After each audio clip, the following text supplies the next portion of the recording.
আমাদের সামনে যে মানুষটিকে দেখতে পারতেছেন নাম তার আব্দুল্লাহ। উনি নাকি 12 বছর বয়সে বাঁশি বাজিয়ে নেমিয়েছিলেন পরী। আমরা তার এই পরী নামার গল্প শুনবো, তাই ভিডিও কোনো অংশ স্কিপ করবেন না এবং শেষ পর্যন্ত ভিডিওটা দেখবেন। ওইটা একটু বাদাম তো।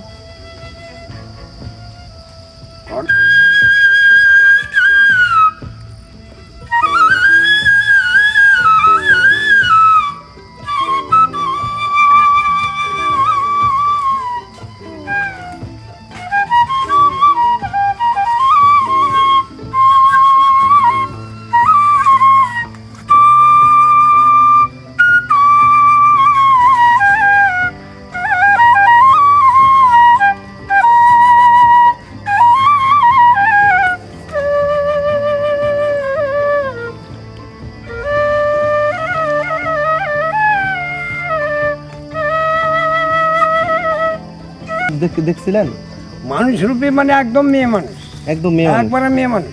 দেখে কি আপনার ভয় লাগেনি? না, আমি কেন ভয় করবো? আমি তো আপনি বংশী তখন বাদক। মানে কি গাছের গোড়ায় বাজাচ্ছিলেন না? সুরটা আমি শোনাই তোমার। আচ্ছা ওইটাই শোনান তো। আচ্ছা, যেই বাঁশি সুরে ওই দিন ওই ঘটনার যে সুর।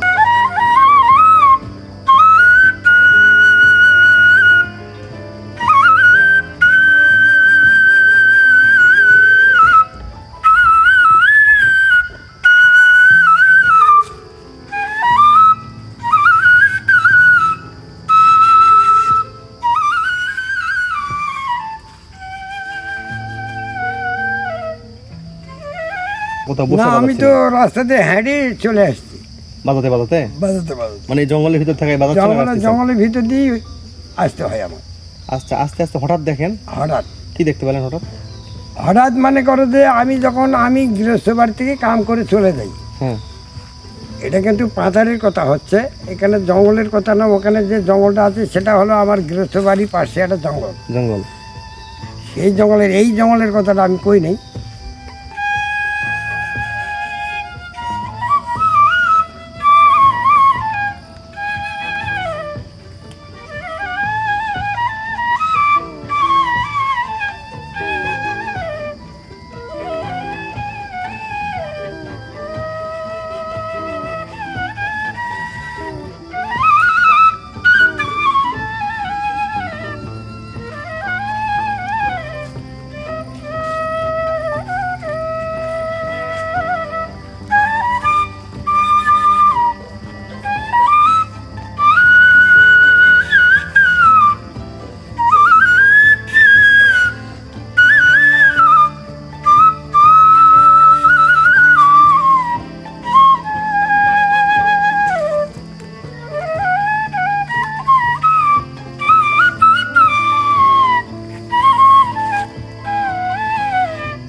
দাদু তাহলে এই সুরেই পড়ে আসছিল?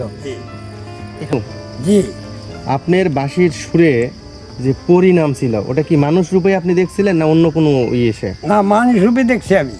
সুরে পরিণাম ছিল ওটা কি মানুষ রূপে আপনি দেখতে পাইছিলেন? আমি মানুষ রূপে দেখতে পাচ্ছি বাবা। দেখে কেমন আমার ভয় টয় কথা লাগেনি? না, আমার ভয় লাগে না। আমি জঙ্গল দিয়ে হ্যাঁ এই রাস্তাতে বাজাতে বাজাতে যাচ্ছি। হ্যাঁ, তারপর তারপর তখন দেখা গেল যে ওরা হ্যাঁ রূপর থেকে মনে করে আকাশ থেকে একটা গাড়ি চলে আসলো, হ্যাঁ, হ্যাঁ, হ্যাঁ। 4টা চাকা। 4 চাকা। আচ্ছা, দেখা গেল যে 4 চাকার ভিতরেই হ্যাঁ, আবার দেখা গেল এক মনে করে ঘোড়ার মতো আর মানুষের মতো মুখ। মুখ। আচ্ছা আচ্ছা আর পিছনটা হলো 4টা মানে ঠ্যাং আছে, মানে ঘোড়ার মতো। ঘোড়ার মতো। আচ্ছা আচ্ছা আচ্ছা, তারপর? আর ওরা ওখান থেকে গাড়িটা নামার পরে, হ্যাঁ হ্যাঁ, ওই থামার পরে তখন ওরা নামলো। নাম লগা ওই নামে কথা যে বাবা তোমাদের বাঁশির সুরটা আমার খুব ভালো লাগলো, যে বাঁশির সুর একটু বাজাও না বাবা, আমরা শুনে যাই। তখন আপনি তো আতঙ্ক ধরে গেল। আমি বললাম যে কি এখন আমি বাজাই?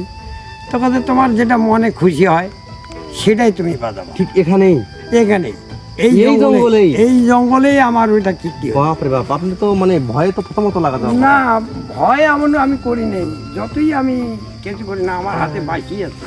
আচ্ছা আচ্ছা, এই বাঁশিটা তারপর তখন আপনি বাঁশি শোনালেন? হ্যাঁ, তখন আমি বাঁশি শোনালাম। হ্যাঁ, তাহলে সেই বাঁশি শোনা হলো যে বাঁশিটা আমি সুর বাজাই। এই সুরটা কিন্তু প্রতি মিডিয়ারাই নিয়ে গেছে, তবু আমি আমার শুনে দিতে হচ্ছে। আচ্ছা আচ্ছা আচ্ছা, তাহলে জঙ্গলের এই গানের সুর ওইটা, ওই সুরের যদি দেওদস্যু আসে বিভিন্ন রূপ ধরে, এটা তো সত্য কথা। সত্য কথা। আচ্ছা, পরি যে নাম ছিল ওটা কি আসলে মানুষ রূপে আপনি জানেন? ঠিক আমরা এখন সেই জায়গায় দাঁড়িয়ে আছি না? এই জায়গায় দাঁড়িয়েছি। আসলে বন্ধুরা দেখেন, ঠিক আমরা যেখানে দাঁড়িয়ে আছি, আমার ভাইয়া যেখানে দাঁড়িয়ে আছে, এই যে রাস্তার মতো দেখতে পাচ্ছেন, ঠিক এই রাস্তা দিয়ে কিন্তু দাদু ওই পাশ থেকে বাজাতে বাজাতে নাকি এখানে আসতেছিলেন। মানে উনি সময় পেলেই ভোরবেলা অথবা গভীর সকালবেলা অথবা ঠিক ভর দুপুর বেলায় বাঁশি বাজাতে আসেন এখানে, তাই তো? ঠিক এখানে বাঁশি বাজাতে আসে, ঠিক প্রতিনিয়ত বা স্বাভাবিক দিনের মতোই উনি এদিক দিয়ে আসতেছিলেন। তখন কিন্তু হঠাৎ করেই ওই দৃশ্যটা তার সঙ্গে ঘটে যায়, মানে ঘটনাটা তার সঙ্গে ঘটে যায়, আর সেটাই উনি আমাদের সঙ্গে শেয়ার করলেন।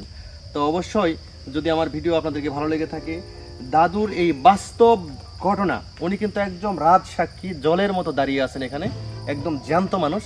উনি কিন্তু এই ঘটনার মূল রাজ সাক্ষী এবং নিজেই সেই ঘটনার ভিকটিম। উনি দাঁড়িয়ে আছেন এখানে। এটা যদি অবশ্যই আপনাদেরকে ভালো লেগে থাকে, আমার চ্যানেলটি সাবস্ক্রাইব করে দিবেন। আর যদি আরও বেশি ভালো লেগে থাকে, আপনাদের আপনজনের নিকট দাদুর বাঁশির সুর আর আমার ভিডিওটি একটু শেয়ার করে দিবেন। আর এই পর্যন্ত সবাই ভালো থাকবেন, সুস্থ থাকবেন। সুন্দর ছিলাম সুন্দর এখন, হ্যাঁ সুন্দর দেখতে, ভালো গোলগাল চেহারা। আচ্ছা আচ্ছা আচ্ছা। এখন তো আর এখন মনে করে যে আমার সেম চেহারা নাই, এখন আমি হলো মনে করে যে একবার ভাবুন তো, জীবনের ৭৮টি বসন্ত পেরিয়ে এসেও যদি কারো আঙ্গুলের ছোঁয়ায় কাঠখণ্ড জীবন ফিরে পায়, তবে সেই সুরের শক্তি কতটা মায়াবী হতে পারে। শহরের যান্ত্রিক কোলাহল ভুলে আজ আমরা এমন এক সুরের জাদুঘরের খোঁজে এসেছি, যার বাঁশির সুরে কাছে প্রকৃতিও যেন থমকে যায়।